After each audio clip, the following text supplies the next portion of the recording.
development. They're learning separation and individuation. This is that same thing I've been talking about, that they are now realizing they can go away from the parents for a little while and the parent will still be there when they come back, and that individuation, that just because I want it, mom may not want it, or just because mom wants me to leave the playground, I don't want to, and I can say no. So that they're separate and they have their own individual will. During this stage they start venturing away from the parent more and more, but they'll usually come back to make sure the parent's still there, kind of be reassured, and then they venture off again. This is a real important age for transitional objects, like a favorite blanket or toy. At the hospital, we really want to encourage these sorts of things, especially in this age group. Their language is increasing. At a year, they've only got a few words. By 2, they have 300 words, and they're starting to use phrases, not just individual words. By 3, they're very understandable. Most of what they say can be understood by others. They're starting to have personal social development in things like dressing, feeding, playing, and self-control. Initially, they'll put out their feet for mom to put the shoes on, and then they start wanting to put the shoes on themselves. And discipline at this age, that there needs to be clear and consistent rules, but positive reinforcement is helpful. When the child's told, no, don't do that, they can't necessarily, they understand that, but they can't think, well, what can I do? They can't turn it around to a positive of what they're allowed to do. So reinforcing what they should do is very good at this age. And redirecting. So they're doing something, they shouldn't say, come over here and let's read a book, or come over here and let's, you know, play with your favorite, whatever it is. Time out are good discipline tools at this age, and remember, it's about a minute per year of age for a timeout. Play. At this age, they start out doing parallel play, which means they see a kid playing in the sand at the playground, so they run over to play with him. They sit down next to him and they start playing in the sand too. So they're not, it's not interactive at all, but they're doing the same thing alongside each other. They love imitation, particularly imitating their parents. So those, you know, the toy vacuums and the toy lawnmowers, things like that are great at this age. They really have that ability to move around, that you know, increased locomotion. So anything that encourages that. In the early stages, those push-pull kind of toys where they walk behind them, small gyms or slides as they get a little older, those are good. Balls, different sizes that they can roll and throw, things like rocking horses, anything that really use those gross motor skills. Fine motor, things like finger paints, thick crayons. They can't really handle pencils and thin crayons yet, but the thick ones, chalk, that's fun. Paper and large puzzle pieces. They can't do small fine things yet, but the bigger wooden sort of puzzles. Tactile play is great at this age, so sand, finger paints, clay, soap bubbles, things that have great textures. But again, we've said this before, remember, toys are never a substitute for attention from the caregivers. Toilet training. This is probably the biggest challenge and the biggest you know, feat that kids accomplish at this age. To be toilet trained, they have to be able to recognize the urge to go and have the ability to let go and to hold on. So those sphincter muscles have to be pretty well developed, which is usually about 18 to 24 months. They also have to be able to communicate well enough that they can communicate the sensation to go, that they need to go. And if they're not motivated, they're not going to care about going. So there needs to be some sort of motivation.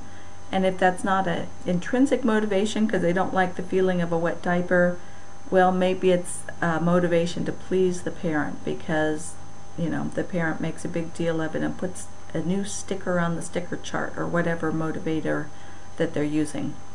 And it's usually 18 to 24 months. There's a nice guideline on page 417 that lists some of the, it's a little purple box, some of the different signs of readiness. Now, nighttime bladder control takes longer than daytime. Kids to wake up, usually it takes a while before they wake up. They'll just go during their sleep. So limiting fluids in the evening and stuff like that can help. Usually kids develop that nighttime bladder control by age 6, and if they haven't, it's worth checking it with the doctor, and they may or may not want to try something.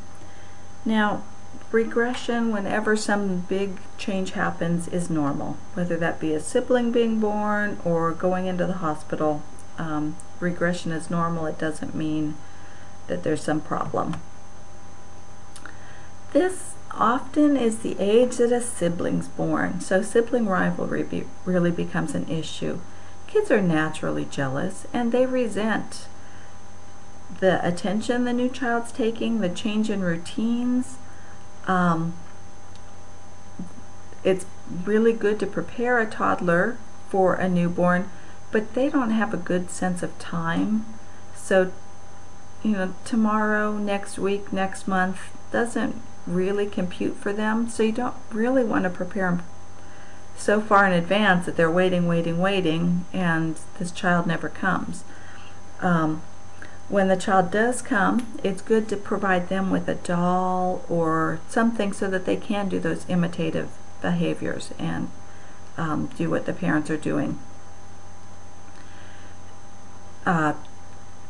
There's not a slot on here, but it's good for these kids. Changes that are going to need to happen, if they have to change beds or they have to change bedrooms, do that well in advance of the newborn so that they get used to that change. They're going to have enough change when the newborn arrives. Don't add other things to it. Don't start them at preschool the day that the new baby comes. Start it well in advance so they adjust to one before the other. And then parents really need to watch toddlers with an infant. Some of them will be outright, they're mad at the infant and they push him, hit him just way too aggressively. And some will try and kiss them and do the things they see the parent doing, and they just don't have the physical control to do it, and they do it too roughly. Temper tantrums. These are going to increase as the child starts to develop some independence.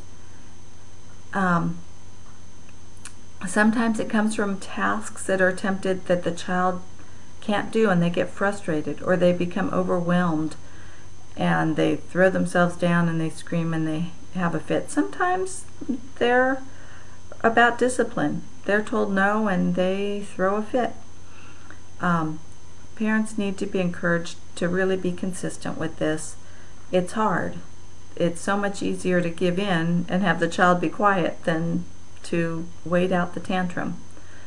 Part of it is they should have developmentally appropriate expectations of the child. If we're expecting the child to do something that's just way above them, that's going to lead to a meltdown. And we want to have rewards when they do accomplish things. When a child does throw a tantrum, the best thing to do is to ignore the behavior. Don't scold them or punish them for having the tantrum. Don't go and, beg them to stop. They're getting time and attention that way. Make sure they're safe, so, kind of keep an eye on them, but just ignore them. Act like it's not happening. Go on with something else. Nutrition. At this age, their nutritional needs have slowed down. They only need about 102 calories per kilo per day. And you'll really see that. They really eat less, and parents will sometimes worry about that. So yeah, decreased need and decreased appetite, and they become very picky eaters at this age.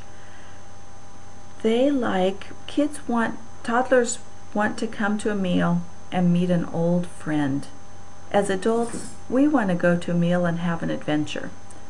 That does not appeal to the toddler. They want to see their old friend there on the plate. They probably want to have the same plate every day. They want to have the same cup. They want to have the same silverware. That's reassuring to them. So expect that, and reassuring parents that that's normal. Your book talks about, well, that we shouldn't really use food as a reward because that might encourage children to overeat, and we know we're running into lots of problems with obesity in our country. Your book says it's okay to have nutritious snacks and let the child graze all day. The local pediatricians I know do not agree with that.